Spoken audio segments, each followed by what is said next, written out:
لا أقسم بيوم القيامة ولا أقسم بالنفس اللوامة. أيحسب الإنسان أن لن نجمع عظامه بلى قادرين على أن نسوي بنانه بل يريد الإنسان ليفجر أمامه يسأل أيان يوم القيامة.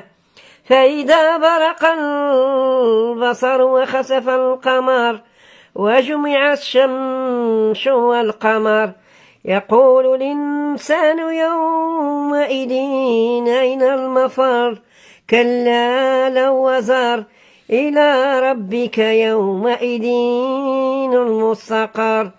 ينبأ الإنسان أين المفر كلا لا وزر إلى ربك يومئذ المستقر. ينبأ الإنسان يومئذ بما قدم وأخر.